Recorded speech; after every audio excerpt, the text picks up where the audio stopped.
Nouvelle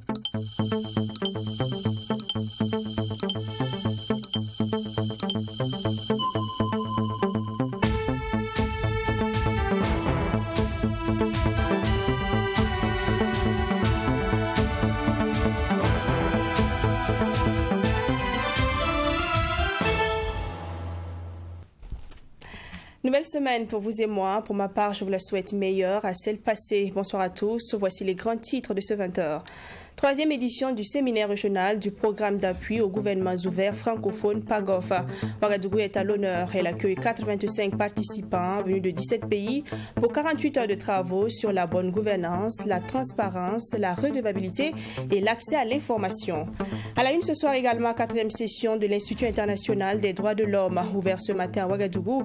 Cette formation permettra d'outiller des cadres sur le domaine de la justice. Un accent sera mis particulièrement sur la protection et la promotion des droits culturels. En Côte d'Ivoire, l'ex-ministre Charles Blé Goudé obtient son passeport. L'annonce a été faite ce lundi par son avocat dans un communiqué. L'ancien pilier de la galaxie politique autour de l'ex-président Laurent Gbagbo arrive à ce résultat plus d'un an après son acquittement de crimes contre l'humanité à la CPI. Le PAGOF, programme d'appui au gouvernement ouvert, vise à accompagner les administrations et la société civile afin d'améliorer la gouvernance ouverte, l'accès à l'information et la participation citoyenne dans la construction et le suivi de l'action publique en Tunisie, au Burkina Faso et en Côte d'Ivoire. Ce 30 mai, dans la capitale burkinabé, s'est ouvert le troisième séminaire régional du PAGOF et ce pour 2 jours de travaux. Les participants sont venus de plus d'une dizaine de pays pour parler de bonne gouvernance et de redevabilité à travers le gouvernement ouvert. Michael Tougri, premier reportage ce 20h.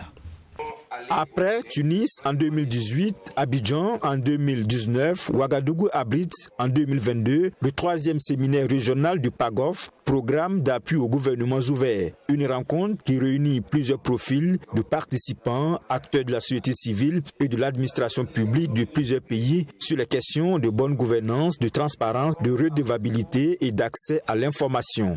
Nous avons 2 tables rondes et puis 5 ateliers thématiques. La réflexion va être autour des thèmes comme l'impact des valeurs du gouvernement ouvert pour prévenir les crises sociales et démocratiques dans l'espace francophone. Nous allons également réfléchir autour des questions sur la participation citoyenne, sur la police de proximité et bien d'autres thèmes. Donc pendant ces 2 jours, les différentes délégations vont essayer de partager leur expérience, partager leurs bonnes pratiques en matière de gouvernement ouvert, en matière d'accès à l'information des populations, en matière également de lutte contre la corruption, mais également en matière de participation citoyenne.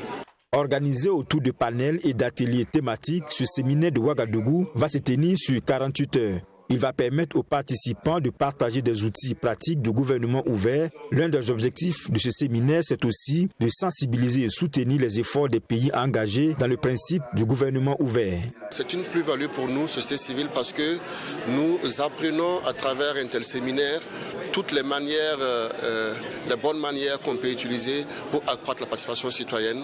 Donc on apprend des expériences de la Côte d'Ivoire, de la Tunisie, du Congo, du Sénégal, et ainsi de suite. Partager leur expérience sur comment est-ce qu'ils travaillent à promouvoir la transparence, la redevabilité, la participation citoyenne et aussi l'usage des technologies pour l'amélioration de la gouvernance. Cette rencontre de la capitale burkinabé réunit plus de 85 participants venus de 17 pays à travers le monde. Ce projet s'inscrit dans le cadre du partenariat pour un gouvernement ouvert, initiative multilatérale qui associe 77 pays membres des ONG ainsi que la société civile. Ouverture ce lundi de la 4e session de la formation de l'IDDH, l'Institut international des droits de l'homme. C'est parti ainsi pour 5 jours d'apprentissage sur la protection et la promotion du patrimoine culturel pour les participants venus de divers horizons. Des thématiques telles que le droit international, le système africain et des thèmes liés à la protection du patrimoine culturel seront abordés. Cette formation sera sanctionnée par une remise de certificats de l'Institut des droits de l'homme et des certificats de participation. Cérémonie d'ouverture avec Alexis Wenkouni Belemnaba. Ils sont tous des cadres de plus de 10 nationalités réunis ici à Ouagadougou pour la 4e session délocalisée de la protection et de la promotion des droits culturels. Une session initiée par la Fondation René Cassin en collaboration avec l'ENAM, l'École nationale d'administration et de magistrature en vue d'outiller ces différents cadres dans le secteur de la justice. La protection et la promotion des droits culturels, c'est le thème retenu cette année.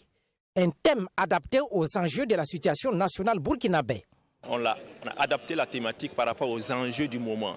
Et les enjeux du moment, au contraire de la criminalité, il s'agit de réfléchir par rapport à notre héritage culturel.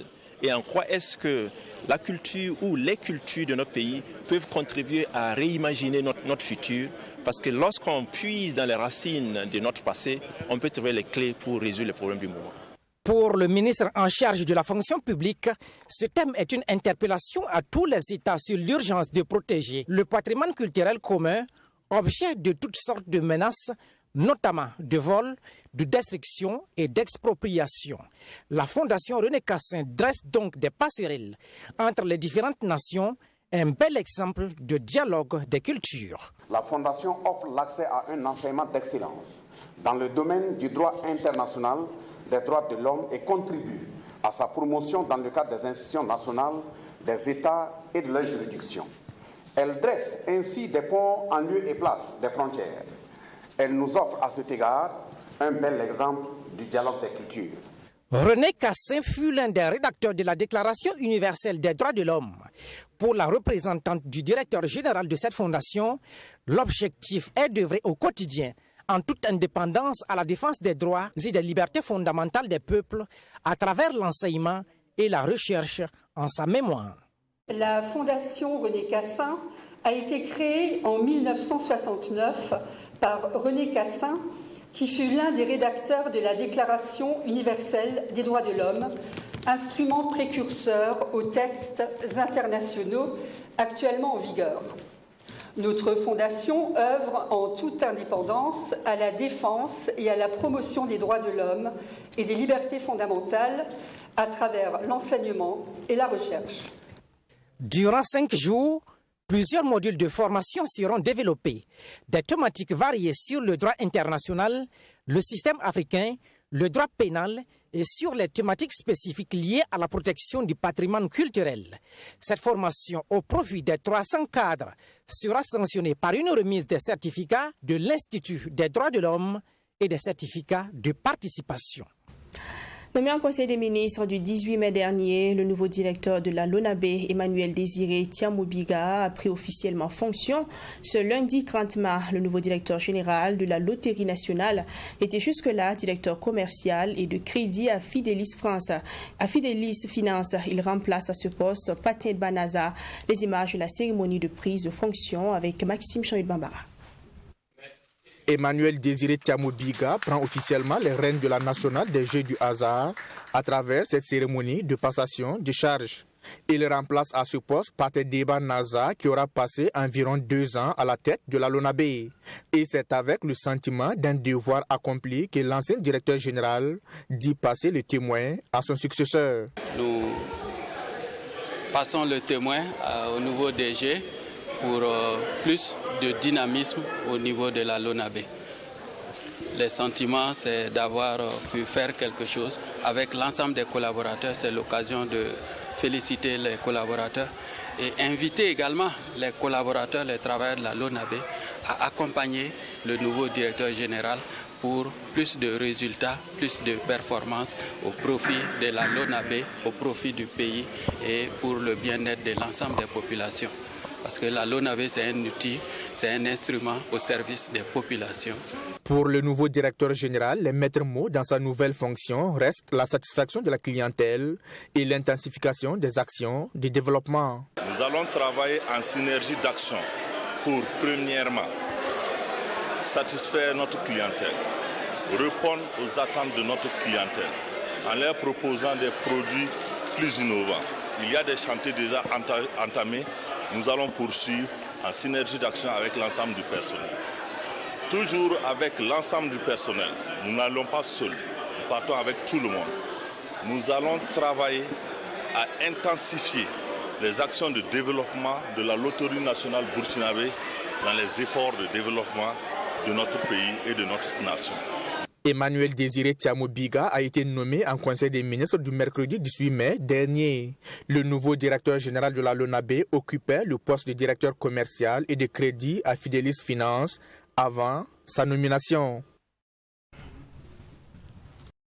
Gestion de la transition au Burkina Faso, il est nécessaire de rectifier le tir car la transition est sur une mauvaise trajectoire. C'est la recommandation du journaliste Bourema Ouedraogo. Il a défendu son avis samedi dernier lors du panel du mouvement Le Balai Citoyen avec d'autres organisations. Face à l'assistance, le journaliste était accompagné du politologue Abdul Karim Saïdou et d'un autre journaliste Abdoulaye Bari. Ils soutiennent tous les trois qu'il y a des réajustements à opérer pour réussir cette transition au Burkina Faso. Retour donc sur ce panel avec Abdourahim Yéyé. C'est une trajectoire du chaos. La transition actuelle est sur une mauvaise trajectoire et est mal partie pour produire les résultats escomptés. C'est l'avis du panéliste Bourema Ouedraogo, journaliste de profession.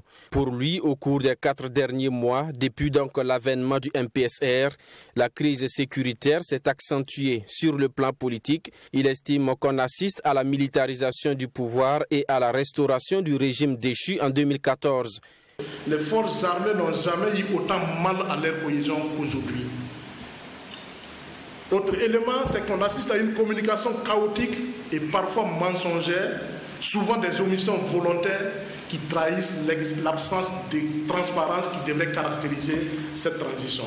Il serait illusoire d'espérer encore un redressement de la situation nationale avec la transition telle qu'elle est engagée aujourd'hui. Le mythe est tombé. Le pouvoir militaire n'est ni plus compétent, ni plus intègre, ni plus légitime et capable d'engager la restauration de la sécurité et la refondation de l'État. Cette analyse de la situation conforte l'avis du professeur Abdul Karim Saïdou, qui estime qu'un régime de transition est fragile pour gérer une situation de crise.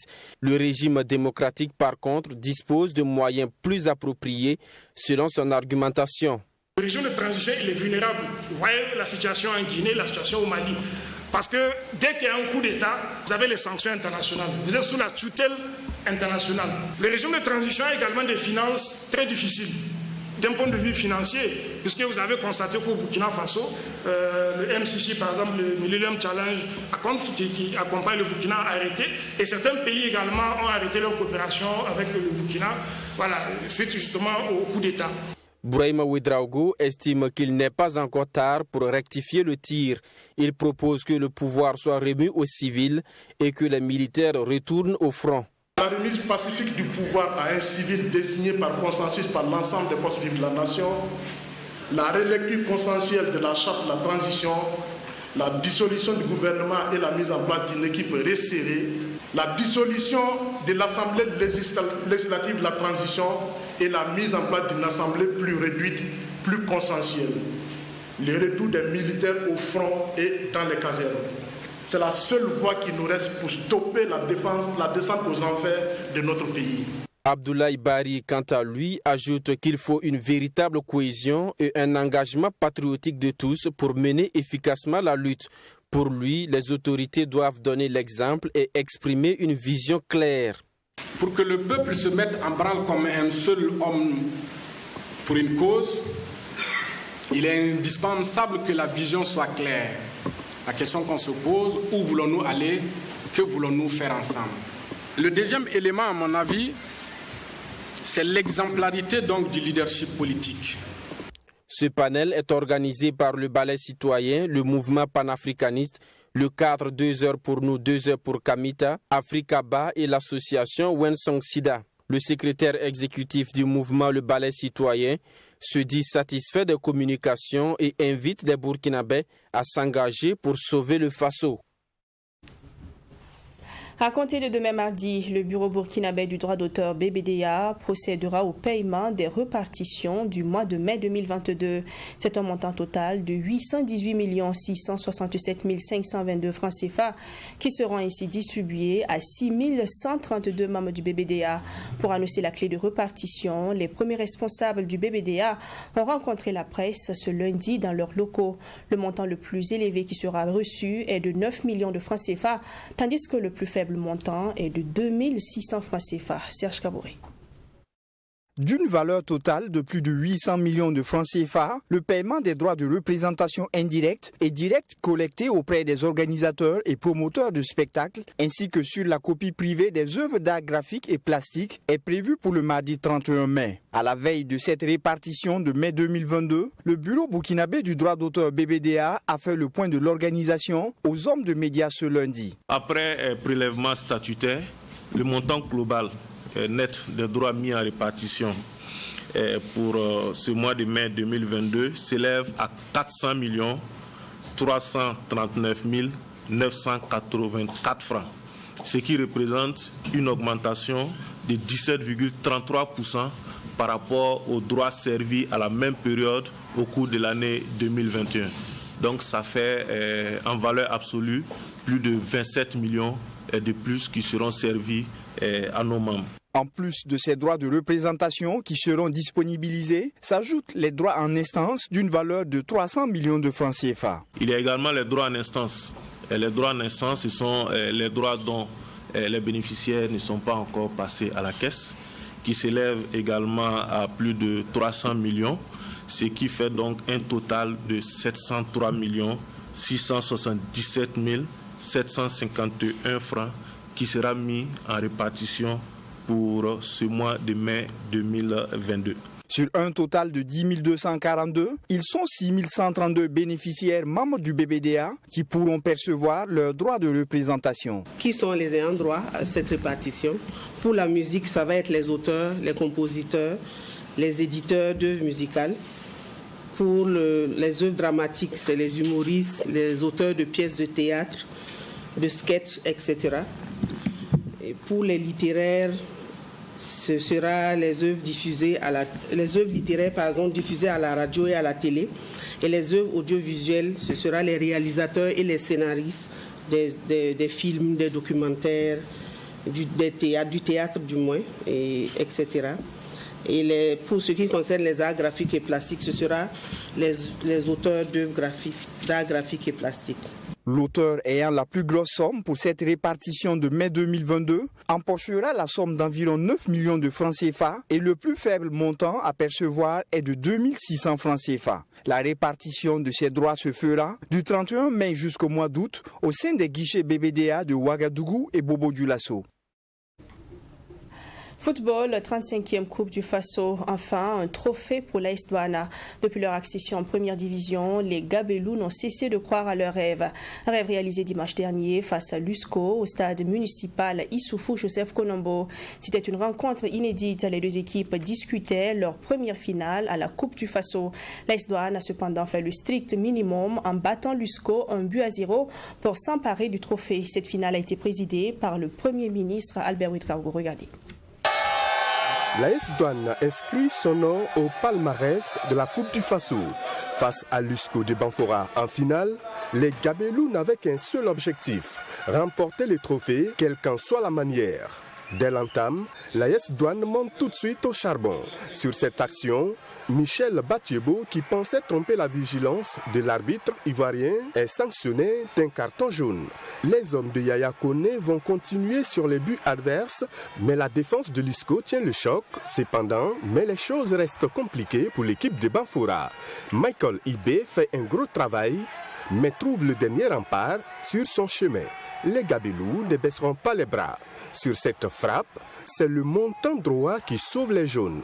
À force de croire, l'AS Douane trouve la faille à la 38e minute sur ce centre et la tête de Michael Ibé. 1-0. Un score qui restera inchangé jusqu'à la pause.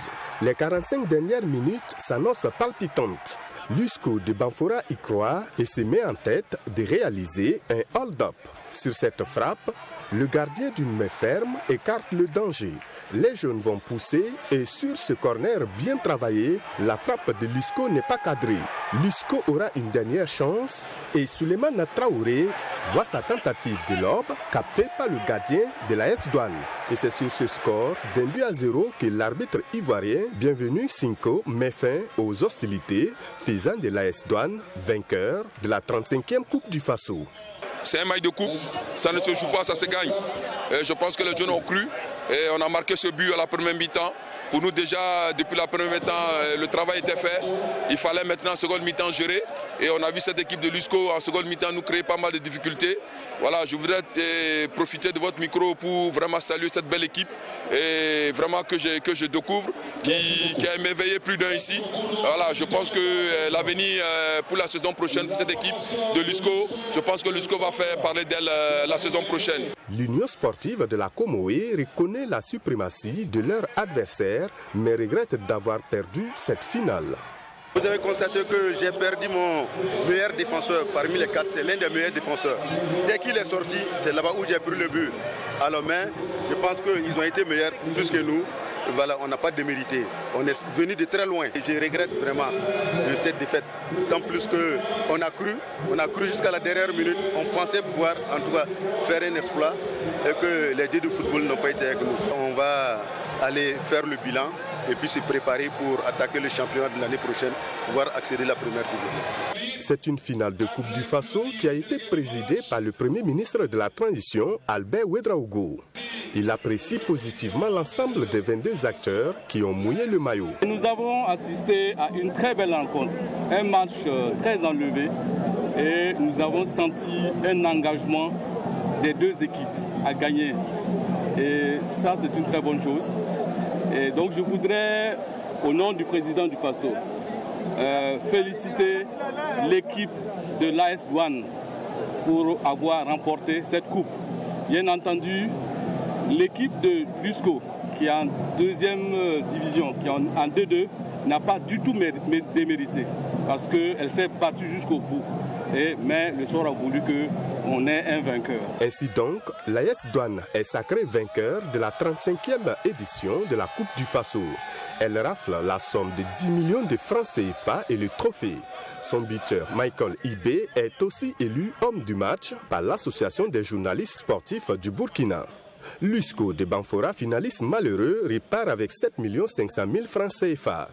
L'USFA, troisième, empoche la somme de 5 millions et le quatrième Raïmo, 2 500 000 francs CFA. A noter que les 4 équipes perdantes des quarts de finale gagnent chacune 500 000 francs CFA. Voilà une victoire qui fait de l'AS Douane l'équipe qui va représenter bientôt le Burkina en campagne africaine. Et puis l'AS Douane n'est pas le seul à crier victoire cette saison en football féminin. L'USFA Dames a son mot à dire cette saison. Elles ont simplement montré leur suprématie. Après avoir remporté le championnat national, les Colombes se sont offertes la Coupe du Faso samedi dernier au stade Issoufou Joseph Colombo. Elles étaient sans pitié face à l'Azo. 6 buts contre 2, c'est le résultat de leur domination sur la dernière confrontation de la saison. L'USFA Dames remporte une fois de plus la coupe aux grandes oreilles avec une récompense de 1 500 000 francs CFA. Et ce match s'est joué devant le ministre en charge des sports et le président de la Fédération burkinabé de football. Maintenant, avec Assami Thiam Touré, on va revoir ces buts, mais aussi la célébration de cette victoire par les dames de l'USFA.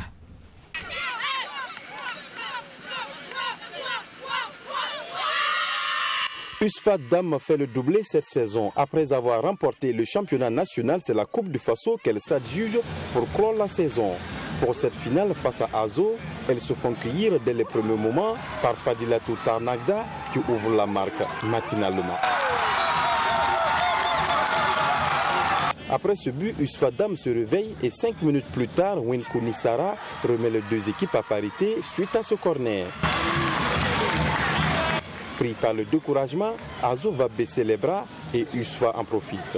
Winkou Nissara, esselé, reçoit un centre de Balkissa Sawadgo et donne l'avantage à son équipe. Elle inscrit son doublé seulement après 30 minutes de jeu.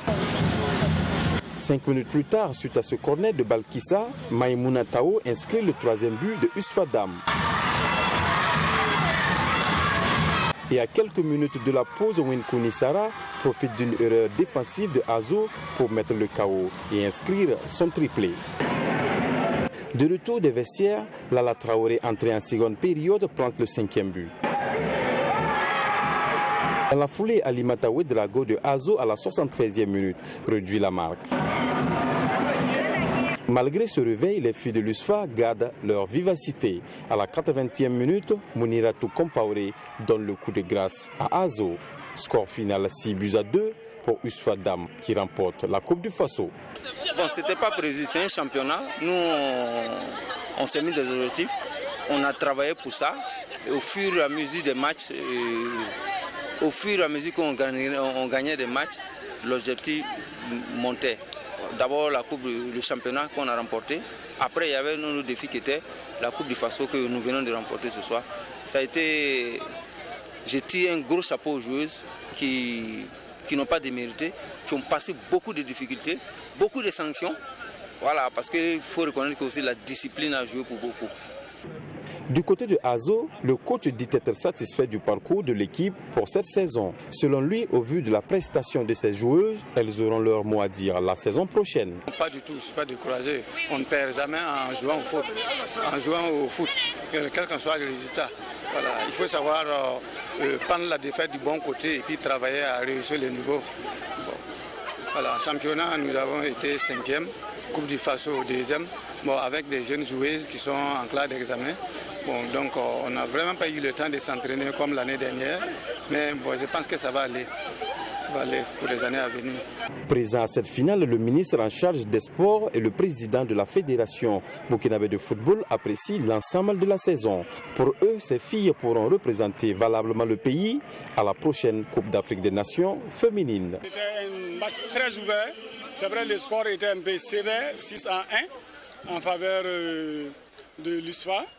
Et je peux dire, mais il y avait quand même de très belles actions et du fair play. Donc bravo vraiment à l'USFA, l'équipe championne. Vous savez que le football féminin aujourd'hui est pris en charge par la FIFA, la CAF, comme étant un élément du futur. Chez nous aussi, c'est un élément du futur. Donc nous allons nous battre pour offrir aux femmes un bon cadre, certainement de meilleures aussi rémunérations, comme vous l'avez demandé. Mais il faut nous donner le temps de bien faire. Et je pense que cette CAN à laquelle nous participons pour la première fois, je pense que ça va être certainement le grand déclic pour le développement du football féminin au Burkina Faso. USFA Dam est donc la reine de cette saison sportive et participera à la Ligue des champions africaine version féminine. Et pour terminer ce soir, l'ancien pilier du régime de l'ex-président ivoirien Laurent Gbagbo, Charles Blé Goudé, a obtenu son passeport lundi à La Haye, plus d'un an après son acquittement de crimes contre l'humanité par la Cour pénale internationale CPI. Charles Blé Goudé et Laurent Gbagbo ont été définitivement acquittés, faut-il le rappeler, en mars 2021 par la CPI de La Haye de crimes présumés pendant la crise post-électorale de 2010-2011, née du refus de Gbagbo de reconnaître sa défaite face à Alassane Ouattara, qui avait fait quelques 3000 morts. C'est avec un large sourire que Charles Blé Goudé pose avec son passeport ordinaire ivoirien devant le portrait officiel d'Alassane Ouattara, président de la Côte d'Ivoire. L'ancien ministre de la Jeunesse de Laurent Gbagbo a obtenu ce document lundi à La Haye, aux Pays-Bas, un an après son acquittement de crimes contre l'humanité par la CPI. Une étape vers la fin de son exil forcé. Charles Blé Goudé, selon ses avocats, a exprimé sa reconnaissance au président ivoirien pour son implication personnelle dans le processus.